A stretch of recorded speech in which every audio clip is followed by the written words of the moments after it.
to KP's Kingdom, cooking with KP, and today I'm going to show you how I make my honey pork. Yeah, my interpretation on this amazing Chinese recipe. Okay, let's make up our marinade. That blue bottle that's been sitting in that corner, yep, that is Boorowa Bees Honey. Now, if you haven't watched the video where we went behind the scenes with Boorowa Bees Honey and found out how this amazing product is made, go back and watch that. It is a great, insightful video. So I've put a little bit of that into a ramekin, and I'm going to add in a splash of water, and that's just to cut a little bit of the sweetness out. It's quite a rich product, this. I'm just going to mix that up like that, and I can set that aside on the other side of the kitchen. Let's make up a marinade, about 3 tablespoons worth of cloudy sake, alright, or sake, and I'm going to add in about the same again of a good quality brewed soy sauce, and a capful worth of some Zhaojing wine, Chinese rice wine. That can go in.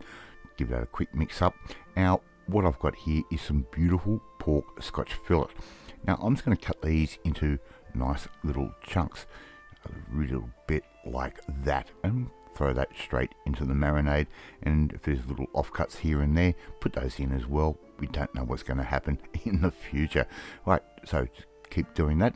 I used 4 steaks in total, or pieces of scotch fillet, around about 600 grams worth.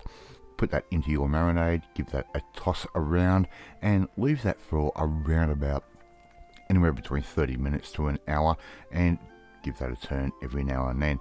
Now, here I've got around about 3/4 of a cup to a cup of self-raising flour that goes in.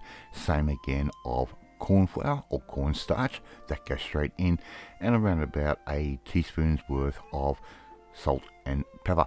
Okay, that can go straight in. Now we're going to give that a quick mix through to get all those flavors and those flours combined.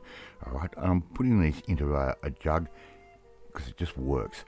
1 egg, slightly beaten, that can go straight in, just like that, and a good squirt of some vegetable oil. You can use canola if you want. Just a little bit of oil helps our batter crisp up a little bit nicer, and we'll end up with a nice fluffage to this.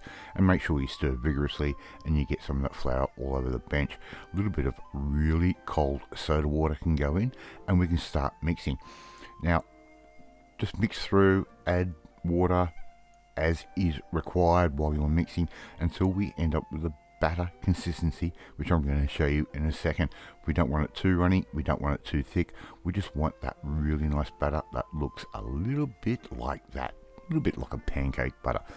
Right, now here I've got some oil on my hot plate, 160 degrees Celsius, and I'm using a wooden skewer just to pick those little pieces of pork up that I've thrown into the batter, just to make it nice and easy and clean to put into the oil. Little technique I picked up a little while ago, and it just makes things a little bit cleaner and a little bit easier. Alright, so with a nice thin batter like we've got here, they can just go straight in. Give them a turn from time to time, just using a fork like that, and once they've floated for around about a minute or two, we know those are ready, and we've got a really nice puffy batter thanks to the self-raising flour. Use a little strainer, get those out, put it on some paper towel, let that drain off a little bit, and before you know it, we're going to have the most amazing meal. Right, so just do them in little batches, just a few pieces at a time.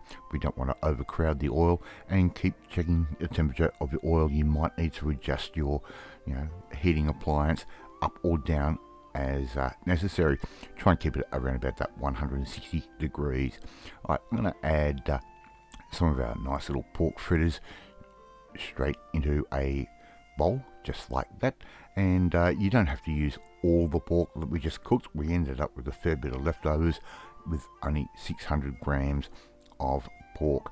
Now, we can start adding in our honey sauce straight over the top like that.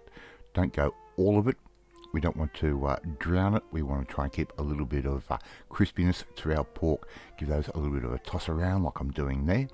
Give them a nice little coat of that honey sauce that we just made up. A few sesame seeds, we can put those in as well.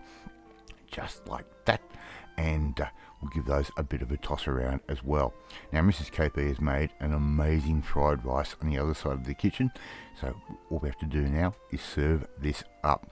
We'll put some of our beautiful little pork fritters or bits of honey pork over the top, and garnish with a little bit of thinly sliced spring onion that you have had sitting in some freezing cold water, and they'll curl up and look really pretty like that. How easy was that to do?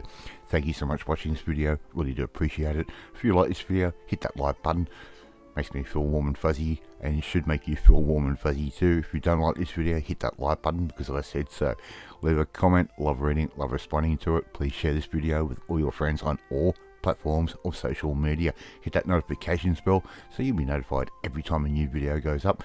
But if you want to learn how to cook really nice Asian style recipes like this using local Australian products, well, you need to come and join the family, my family. Hit the subscribe button and you'll never miss another one of my videos again. Off to it is honey pork, and I will catch you next time. Bye.